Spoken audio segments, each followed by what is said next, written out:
The wine had stained the king's lips, and firelight trembled across hammered walls as singers lifted a melody that blurred judgment into pride. Outside the palace, the Euphrates slid black beneath the bridge, and the city's bronze gates stood shut, heavy as a forgotten vow. Belshazzar raised a golden cup and laughed at fear. He had ordered those cups brought out just for this night, the vessels his grandfather Nebuchadnezzar had taken from the temple in Jerusalem. Holy things turned into party chalices. He drank, and his lords and wives and concubines drank with him. They praised their gods of gold and silver, of bronze, iron, wood, and stone. Servants moved through incense and heat. Musicians leaned into the beat. The feast ripened into mockery, and the room leaned toward a dare. Then the dare ended. A hand appeared where no hand belonged, just the fingers, pale and complete, floating out of lamplight to the white plaster near the lampstand. It did not shake. It wrote. Dry scratching traveled the wall, and letters laid themselves like scars across stucco that had never held writing. The king stared into a miracle meant as a warning and felt his breath fail. He pushed back from the couch. Blood left his face. His knees knocked so hard the whole guest circle heard them.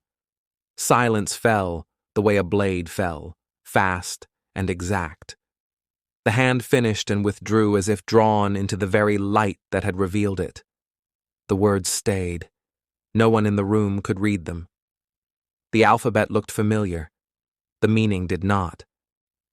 Belshazzar called for his scholars, men who claimed secrets by ink and omen. He promised purple and gold, a chain and a rank near the throne, to anyone who could read what the fire had just written on his wall. The wise men assembled, turned their tablets, whispered, and then admitted only confusion. The king's fear soured into anger. He had filled the hall to prove his city's calm. Now the plaster contradicted him.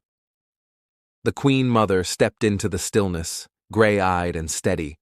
She carried memory the way a ledger carried totals. She reminded the king of a man Nebuchadnezzar had trusted in the hardest years, a Judean exile with a clear mind and an untangled conscience. There was Daniel, she said, in whom the spirit of the holy God dwelt.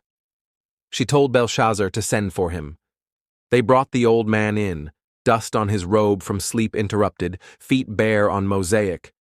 The king promised him color, gold, and third place in the kingdom if he would read the writing and explain it.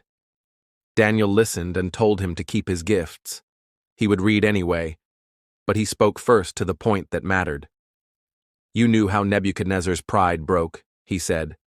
You knew he ate grass like an ox until he learned that the Most High rules the kingdoms of men and gives them to whom he will. Yet you lifted yourself against the Lord of heaven. You brought in the vessels of his house and praised idols that neither see nor hear nor know. God in whose hand is your breath you did not honor. Then he turned to the wall and read what the hand had traced. MENE, MENE, TEKEL, PARSIN. He gave each word its weight. MENE, God had numbered Belshazzar's days and finished them. TEKEL, the king had been weighed and found light. PERES, the kingdom would be divided and given to the Medes and the Persians. The interpretation landed with the soft certainty of a verdict long overdue. Belshazzar ordered the promised gifts anyway. They draped Daniel in purple, clasped gold at his throat, and declared him third ruler, while servants swept up spilled wine. Somewhere beyond the walls, the night changed.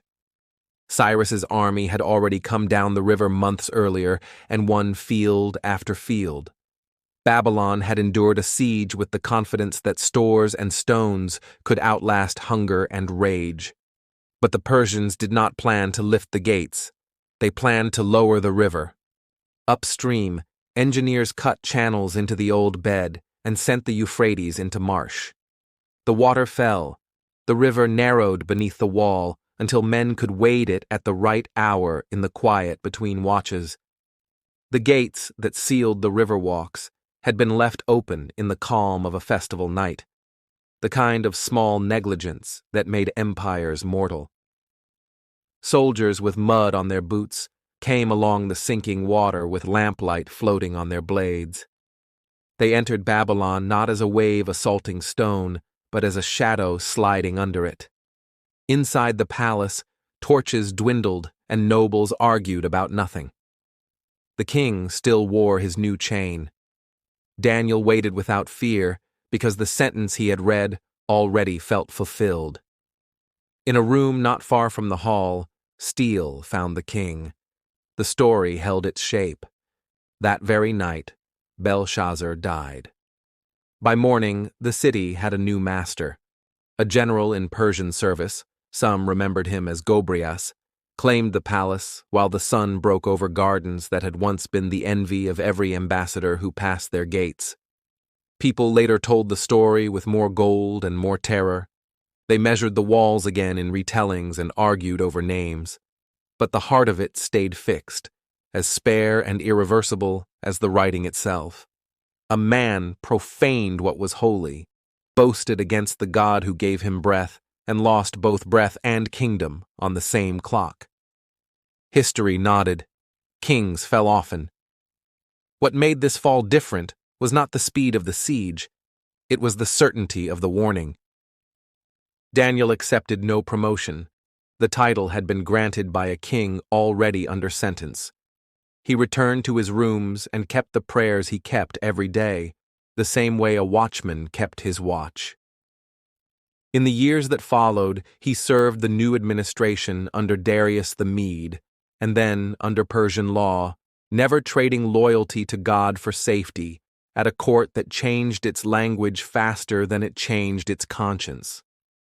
The hand that had written on the wall never appeared again. It did not need to. Every ruler who heard the story remembered the sound of dry letters across plaster and measured his own days. Babylon did not vanish that night. Shops opened. Bakers kneaded dough for men wearing different emblems on their belts. Priests trimmed wicks in temples where names changed at the edges of prayers. But the logic of the city had shifted. The river that had once obeyed only a farmer's calendar obeyed an army. The walls that had felt permanent had been outflanked by water. The king who had laughed at heaven had been weighed like a coin and found alloyed. The handwriting on the wall became a proverb for any power that confused borrowed glory with its own. It had begun with a lampstand and a hand that wrote neither poetry nor rumor, but a sentence. It continued with an old exile who valued truth more than reward. It ended with the river sliding low and armored boots leaving prints on a riverbed where prophets had said empires came to judgment. The story lived because it carried the shape of justice into the room where arrogance feasted. It set a scale by the table and weighed a man in public. It remembered that a kingdom could be lost between one cup raised in blasphemy and one gate left unbarred.